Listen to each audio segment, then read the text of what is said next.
Hello नमस्कार, मी मीनल तुमच्या सर्वांचं आजच्या एका नवीन व्हिडिओमध्ये खूप खूप स्वागत करते। आय होप सगळे मजेत असाल, मजेतच राहा। आणि थंबनेलवरून तुम्हाला समजलंच असेल की आजचा व्लॉग काय आहे। तर नेहमीच घर आवरत बसतात किंवा वेळ वाया जातो किंवा दिवसभर तेच काम करायला लागतं। तर तसं न करता मी काही टिप्स शेअर करणार आहे ज्यामुळे तुमचा वेळही वाचेल आणि कोणत्या वेळेस कोणतं काम केलं पाहिजे त्याच्याबद्दल सुद्धा काही टिप्स शेअर करणार आहे। तर व्हिडिओ शेवटपर्यंत नक्की बघा आणि चॅनलला नवीन असतील तर सबस्क्राईब करायला विसरू नका। तर व्हिडिओला सुरुवात करते। तर सगळ्यात पहिला प्रश्न म्हणजे सोफा कधी नीट करायचा। तर सोफा कधी नीट करायचा म्हणजे आपण काय करतो ना की सोफा नीट करायचा म्हणजे आपण दिवसभर सोफ्यावरचा पसारा तसाच ठेवतो, नाही तर मग दिवसातून 3-4 वेळा आवरतो। तर तसं न करता मी काय करते की सोफा मुलं वगैरे किंवा मिस्टर म्हणा ऑफिसला गेले, आपण घरामध्ये एकटा असलो की आपण हा सोफा तेव्हा नीट करायचा। म्हणजे सोफा ॲटलिस्ट पुढचे 4-5 तास तरी तसाच राहतो। मुलं घरी येऊपर्यंत आपलं घर अगदी नीटनेटकं आणि टापटीप दिसतं, त्यामुळे सोफा त्यावेळेस आवरायचा।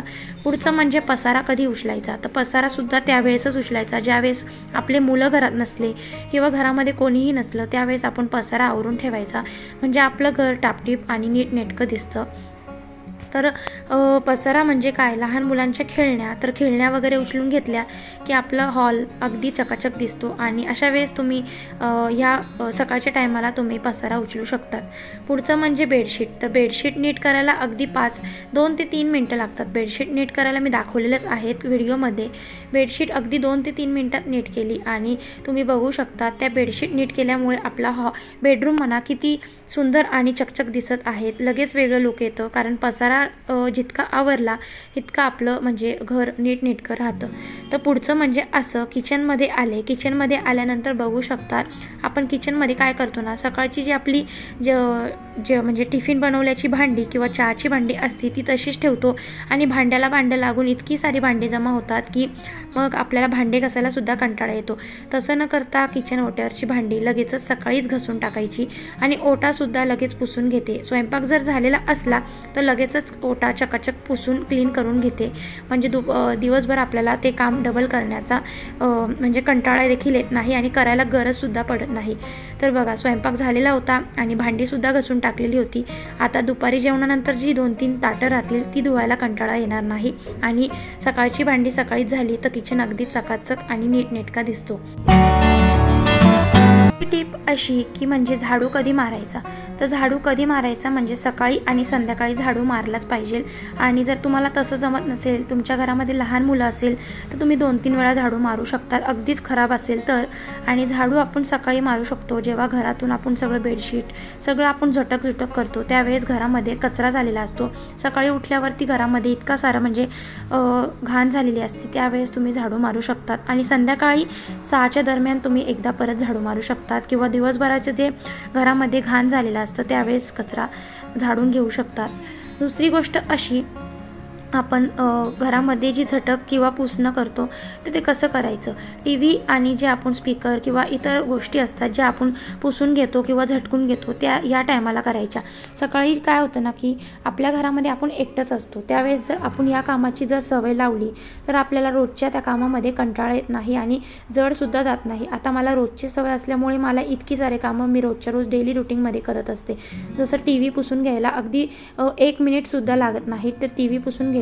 काय होतं ना, दिवसभर धूळ बसते, त्या धुळीमुळे टीव्हीवरती डाग दिसतात, तर रोजच्या रोज टीव्ही क्लीन करते किंवा स्पीकरवर सुद्धा धूळ असते ती सुद्धा रोज पुसून घेते।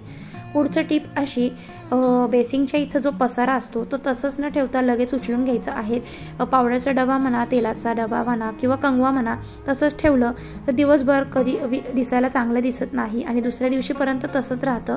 आणि घरामध्ये देखील कोणी आलं तर आपल्या या छोट्या छोट्या गोष्टींमुळेच आपली पारख केली जाते की आपण घर स्वच्छ ठेवतो, त्याचनुसार आपली स्वतःची सुद्धा पारख कळते की आपण घर स्वच्छ ठेवलं तर आपण सुद्धा म्हणजे आपल्या समोरच्या नजरेमध्ये सुद्धा आपण किती स्वच्छ राहू शकतो आणि आपली पारख देखील आपली ह्याच गोष्टींमुळे कळली जाते।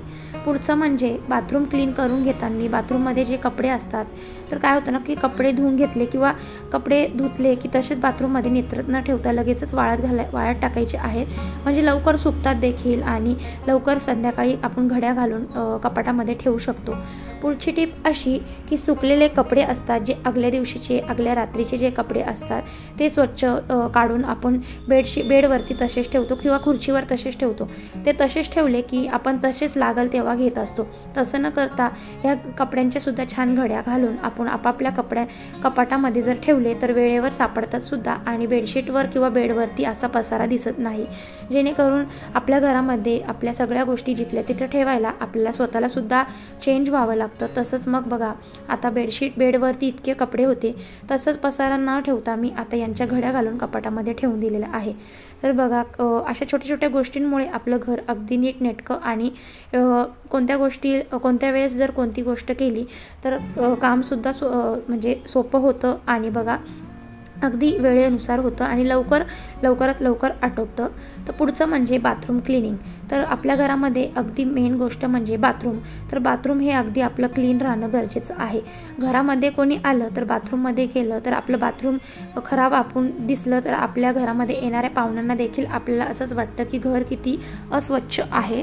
तर बाथरूम आपण सकाळच्या टायमालाच क्लीन करू शकतो, कारण घरामध्ये कोणीही नसतं, घरामधले सगळ्या म्हणजे मेंबर्स बाहेर गेलेले असतात। यावेळेस आपण बाथरूम अगदी क्लीन करून ठेवू शकतो, जेणेकरून पुढचे 5-6 तास घरामध्ये कोणीही नसतं आणि आपलं घर अगदी तर घर आपलं अगदी चकाचक राहतं।